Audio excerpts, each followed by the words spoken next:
Pergunta 39. Quais são os exemplos de agentes biológicos mencionados na NR1? Resposta.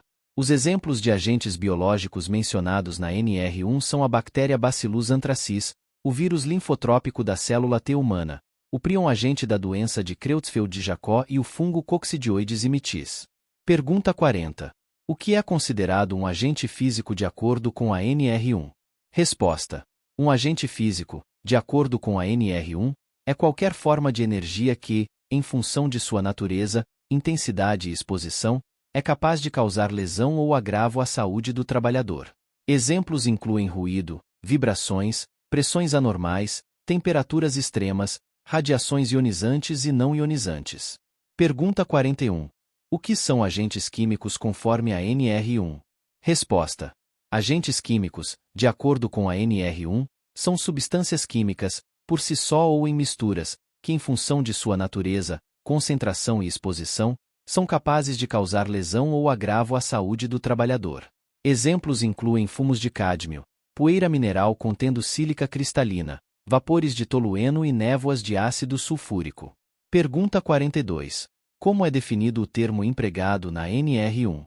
Resposta. Na NR1, empregado é definido como a pessoa física que presta serviços de natureza não eventual a empregador, sob a dependência deste e mediante salário. Pergunta 43. Qual é a definição de empregador de acordo com a NR1? Resposta.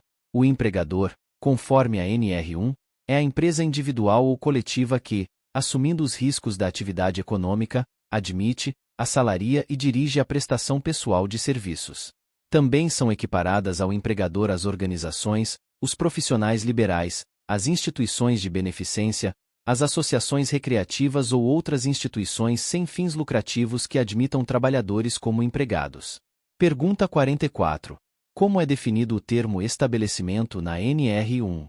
Resposta. Estabelecimento, segundo a NR1, é o local privado ou público, edificado ou não, móvel ou imóvel, próprio ou de terceiros, onde a empresa ou a organização exerce suas atividades em caráter temporário ou permanente.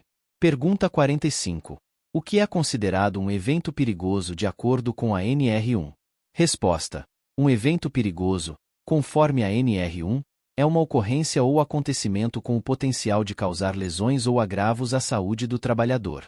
Pergunta 46. Qual é a definição de local de trabalho segundo a NR1? Resposta. Local de trabalho, de acordo com a NR1, é a área onde são executados os trabalhos. Pergunta 47. Como é definida a prevenção na NR1? Resposta. Prevenção, de acordo com a NR1, é o conjunto das disposições ou medidas tomadas ou previstas em todas as fases da atividade da organização, visando evitar, eliminar, minimizar ou controlar os riscos ocupacionais. Pergunta 48. Quem é considerado o responsável técnico pela capacitação de acordo com a NR1? Resposta.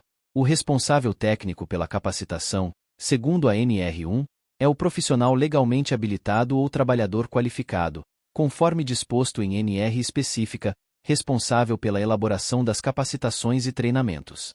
Pergunta 49. Qual é a definição de perigo ou fator de risco ocupacional de acordo com a NR1? Resposta. Perigo ou fator de risco ocupacional, conforme a NR1, é uma fonte com o potencial de causar lesões ou agravos à saúde. É um elemento que, isoladamente ou em combinação com outros, tem o potencial intrínseco de dar origem a lesões ou agravos à saúde. Pergunta 50.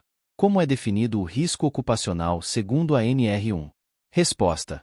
O risco ocupacional, de acordo com a NR1, é a combinação da probabilidade de ocorrer lesão ou agravo à saúde causados por um evento perigoso, exposição a agente nocivo ou exigência da atividade de trabalho, e da severidade dessa lesão ou agravo à saúde. Pergunta 51. O que é considerado um setor de serviço conforme a NR1?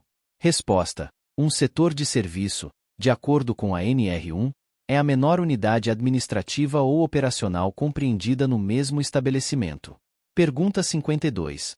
Quem é considerado um trabalhador segundo a NR1? Resposta.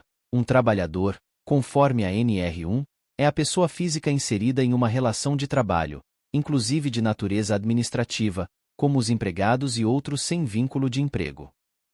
Muito obrigado. E não se esqueça de curtir o vídeo, se inscrever em nosso canal e compartilhar o vídeo com amigos e familiares para aumentar essa rede do bem. Ative o sininho também para receber todas as notificações dos novos vídeos. Até mais!